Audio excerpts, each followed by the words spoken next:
but very little to care about. Ladies and gentlemen, welcome back to the Bucket Think Tank for Young Justice Issue 4. So our story opens up with Amethyst giving everyone a rundown as to exactly how screwed they are in the Dark Lord Opal's castle. And she says, like, well, normally I can break you out of here. But usually for that to work, I can't be locked up in here. That's not how it works. How it usually works is, there are people trapped in here, I break them out, and so on and so forth. I don't quite know how to get myself out from this end. And then she sort of recalls exactly what happened, rather the events of yesterday, which is where she battles the Dark Lord Opal's forces and saves her friend Ruby. And then we get a flashback to something that happened earlier, which is Amethyst having, or rather discussing at the council meeting that, we should probably do something about the Dark Lord Opal, that, he's becoming more and more brazen, he's becoming a problem, we need to do something. And then they sort of bring up the fact that Amethyst isn't from Gemworld, she's actually from Earth, and her actual name is Amy. And then she storms out, and then she overhears, which pretty much sums up that, hey, either everyone knows and doesn't want to deal with it, or doesn't know and doesn't know how to deal with it, and then they contemplate whether or not they should remove Amethyst from the council. Then we cut to today, where we left off with Superboy. Bart has sort of like totally got swept in the idea, like, you've got a wife, you got a kid, you got a beard. Meanwhile, Connor goes back to dealing with, the plot. He talks to the captain, or rather he talks to the captain's henchman more appropriately, and says, hey, are you guys on payroll or what? Because, if I show you why you should leave, would you just, leave and never come back? I won't tell anybody. No one will be the wiser. How about that? The captain goes for the assault. Connor can't remind you that he's Kryptonian and knocks him out of his armor. And the guy's like, okay, yeah, we're going to get out. Then Bart goes back to, fawning over this child who's named Martha and Connor's wife, Lofi.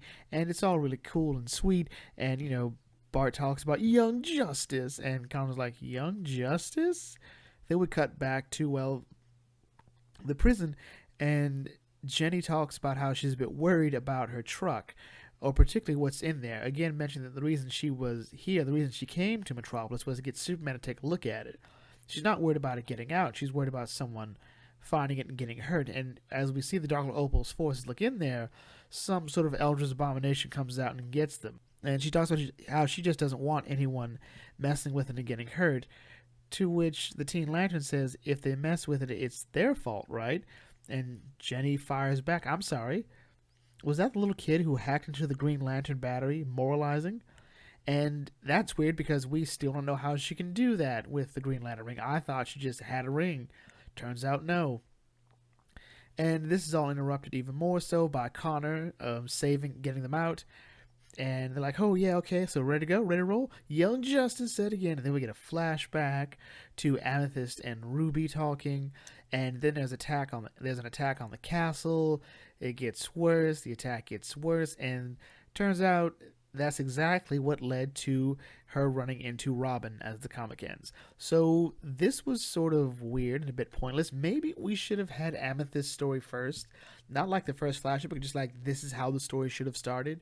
With the Dark Lord Opal talking about this stuff going on, the attack, Amethyst at the council meeting, and then her finding Tim Drake on Gemworld, or anything like that. Because this feels a bit weird because we had a flashback, and then within that flashback went a flashback earlier, and then we jump to the present, and then we jump back. Like, ugh.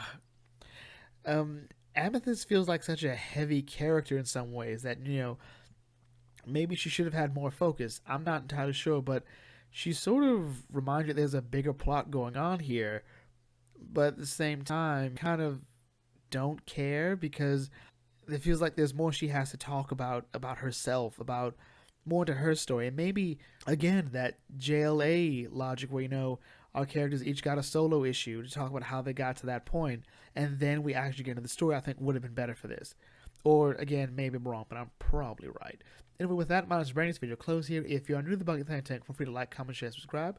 Check out some other videos on this channel, and I'll look back on you all later. This is the Bucket Think Tank signing off. Thanks for watching, and may your fandom serve you well.